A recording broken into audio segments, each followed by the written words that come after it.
भारतवर्ष उन्नति कैसे हो सकती है। बच्चों, अभी तक आपने देखा कि 1880 में ददरी मेले में भारतेंदु हरिश्चंद्र अपने मित्रों के साथ पहुँचे और वो उनके मित्रों ने वहाँ पर पूरे पंडाल में मेला क्षेत्र में उनको भाषण देने के लिए व्यवस्था की और भारतवर्ष की उन्नति कैसे हो सकती है उस पर भारतेंदु हरिश्चंद्र ने भाषण देना प्रारंभ किया, जिसमें उन्होंने बताया कि हम लोग यहाँ मेला क्षेत्र में इकट्ठा क्यों हुए, इतना उल्लास हमारे मन में क्यों है। उन्होंने ये भी इतना बताया कि हमारे इस अभागे आलसी देश में जो कुछ हो जाए बहुत है। हिंदुस्तानियों को उन्होंने रेल की गाड़ी के डिब्बे बताया कि हम कुछ करना नहीं चाहते हैं, लेकिन अगर कोई हमें निर्देश देने वाला हो, हमारा लीडरशिप करने वाला हो, तो हम बहुत कुछ कर सकते हैं।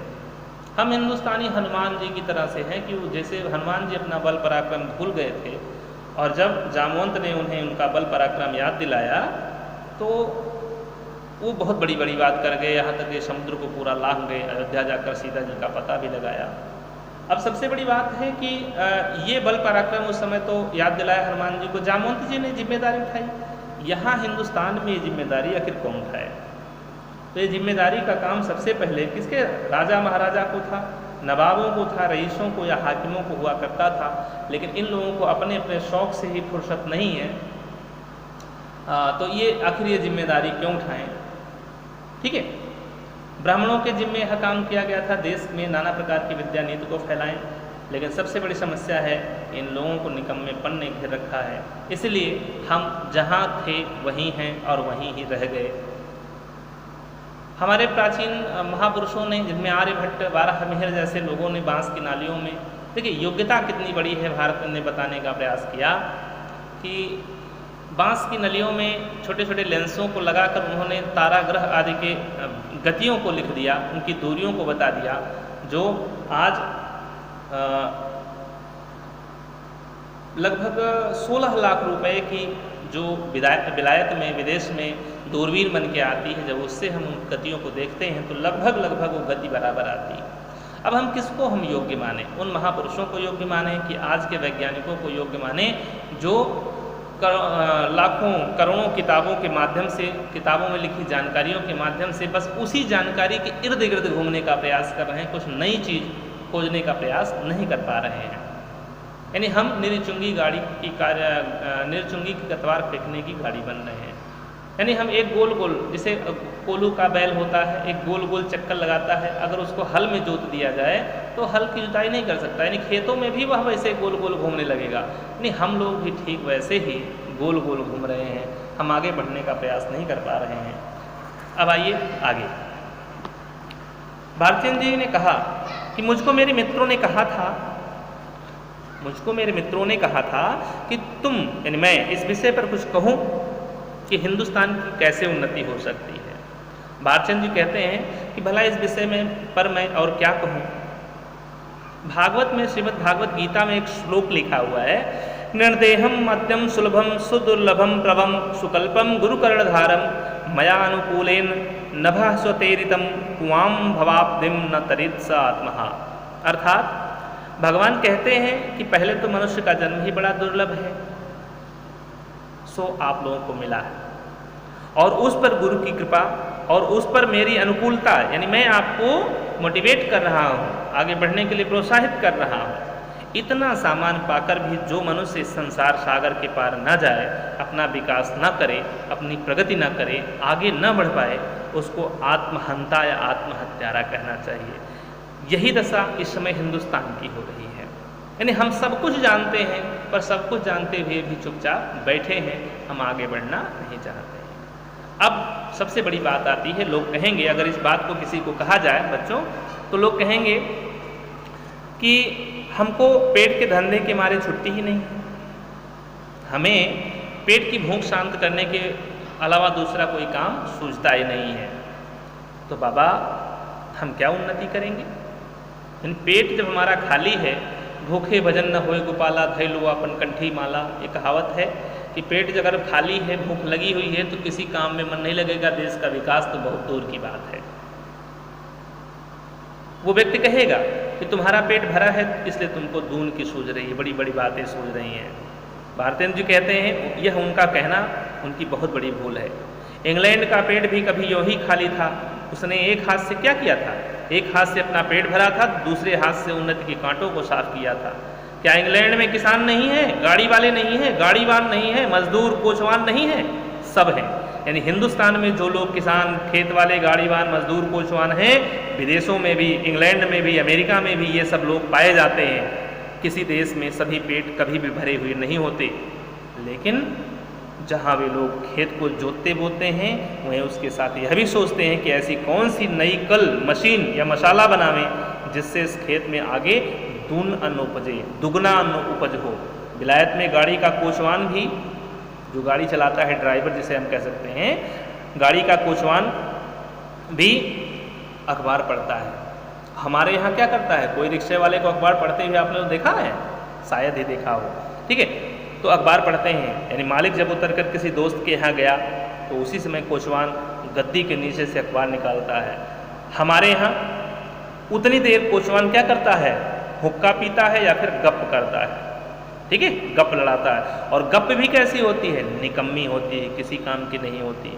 वहाँ अंग्रेज़ों विलायत में, इंग्लैंड में, अमेरिका में, वहाँ के लोग गप में देश का प्रबंध छांटते हैं।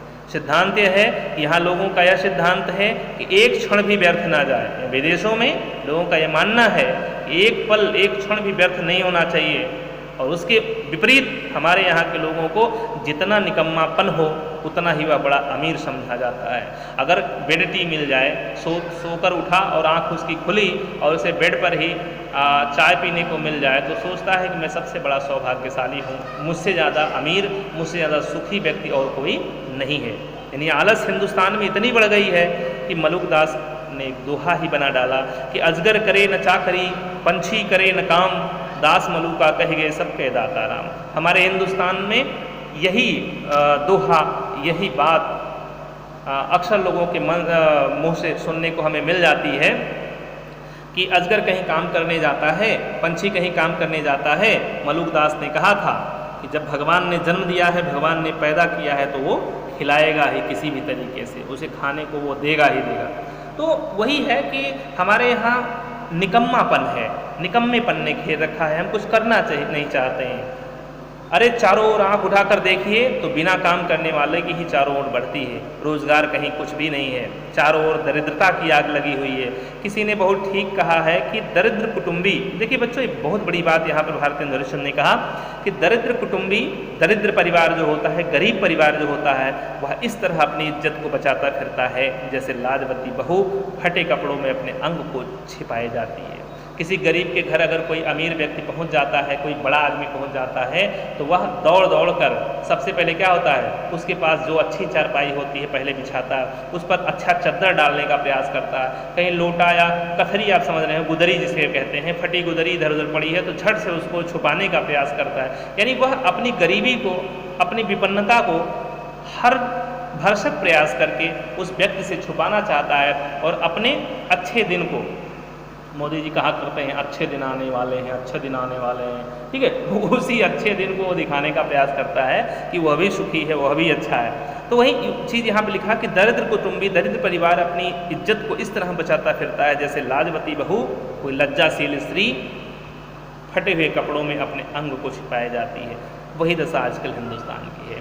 हम अपनी हकीकत को छुपाना चाहते हैं, हम करना कुछ नहीं चाहते, अपनी गरीबी को हम छुपाना चाहते हैं और हम अच्छे से अच्छा दिखाना चाहते हैं। गांव में आप लोगों ने देखा होगा, घर में खाने को अनाज नहीं है लेकिन चौराहे पर जब पहुंचते हैं तो पान जरूर खाते हैं, पान खाते हैं और बड़ी बड़ी डींगे मारते हैं, ठीक है। तो वही दशा आजकल हिंदुस्तान की है। मर्दमशुमारी, मर्दमशुमारी माने होता है जनगणना।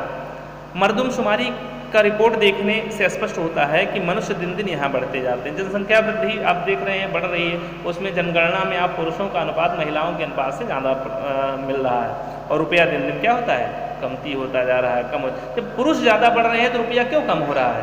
क्योंकि यहाँ निकम्मापन है, यहाँ आलसपन है। सो अब बिना ऐसा उपाय किए काम नहीं चलेगा कि आदमी तो बढ़ ही रहे हैं तो रुपया भी बढ़ना चाहिए, और वह रुपया बिना बुद्धि के बढ़े ना बढ़ेगा। जब तक बुद्धि बढ़ेगी नहीं, विवेक नहीं बढ़ेगा, तब तक रुपया भी नहीं बढ़ेगा।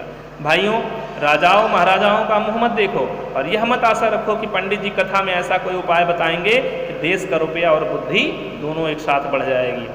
अक्सर गांव में देखा होगा, कुछ लोग ठग लोग आते हैं, ठगने वाले आते हैं, रुपया दुगुना करते हैं। अक्सर हमारी माताएं और बहनें इन ठगों के चंगुल में फंस जाती हैं, क्योंकि वो ऐसी कहानियाँ, ऐसी परिस्थितियाँ उत्पन्न कर देते हैं कि ना चाहते हुए भी उन पर यकीन कर लेना पड़ता है। तो ये कहते हैं कि ऐसा कोई उपाय नहीं है कि देश में रुपया और बुद्धि एकाएक बढ़ जाएगा।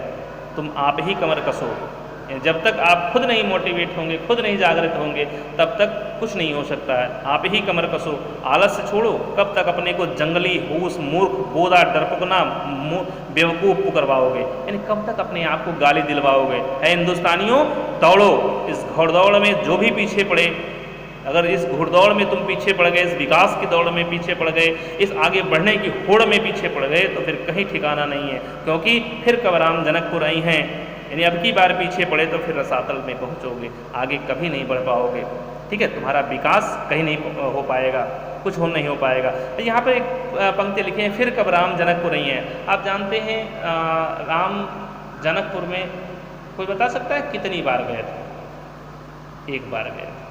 किसी स्त्री ने कहा, जनकपुर की किसी स्त्री ने कहा अपने पति से, स्वामी भगवान आए हैं, आओ दर्शन कर लो, तुम्हारा भी मोक्ष हो जाएगा, उद्धार हो जाएगा। वो बड़ा ही आलसी व्यक्ति था। उसने कहा, भगवान, अरे अब क्या दर्शन करना, अब तो जनकपुरी भगवान राम की ससुराल हो गई है, अब तक आना जाना लगा ही रहेगा, आते रहेंगे जाते रहेंगे, फिर कभी दर्शन कर लेंगे। अभी मेरा आराम करने का वक्त हो रहा है, अभी मैं आराम कर रहा हूँ, अभी मैं सो रहा हूँ, अभी मैं नहीं जाऊँगा। और आप जानते हैं राम जनकपुर फिर लौट कर वापस नहीं गए। यानी जीवन में एक आध बार ही ऐसे संयोग मिलते हैं, इसलिए उनको गंवाना नहीं चाहिए। भारतेंद्र हरिश्चंद्र यही कहना चाह रहे हैं कि ये जो घुड़दौड़ हो रही है, विकास की दौड़ है, देश को, अपने आप को आगे ले जाने की दौड़ है, ये हरदम नहीं होने वाली है। अभी हो रही है, इसलिए अभी आलस को छोड़ो, अभी तुम भी दौड़ो, आगे बढ़ने का प्रयास करो। क्योंकि राम जनकपुर कब आएंगे इसका कोई भरोसा नहीं है, आएंगे भी कि नहीं आएंगे। फिर कहते हैं कि अब भी तुम लोग अपने को ना सुधारो तो भाड़ में जाओ, तो तुम ही रहो। और वह सुधारना भी ऐसा होना चाहिए कि सब बात में उन्नति हो। किसी एक चीज़ में उन्नति नहीं होनी चाहिए कि एक चीज़ में उन्नति कर लिया, विकास कर लिया, तो जान लिया देश का विकास हो गया, आपका विकास हो गया। हर बात में उन्नति हो, किसमें धर्म में उन्नति हो, घर के काम में उन्नति हो, बाहर के काम में उन्नति हो, रोजगार में, शिष्टाचार में, चाल चलन में, शरीर में, बल में, समाज में, युवा में, वृद्ध में, स्त्री में, पुरुष में, अमीर में, गरीब में, भारतवर्ष की सब अवस्था, सब जाति, सब देश में उन्नति करो। ये उन्नति कोई एक दिशा में नहीं होना चाहिए, चतुर्दिक होना चाहिए, चारों दिशाओं में होना चाहिए। सब ऐसी बातों को छोड़ो जो तुम्हारे इस विकास के मार्ग के कांटे हों, ऐसी बातों को आप छोड़ दीजिए। चाहे तुम्हें लोग निकम्मा कहें या नंगा कहें या क्रिस्तान कहें, आलसी कहें या भ्रष्ट कहें, कंजूस कहें या भ्रष्ट कहें, तुम केवल अपने देश की दीन दशा को देखो और उनकी बातों को, जो लोग कह रहे हैं उनकी बातों को मत सुनो।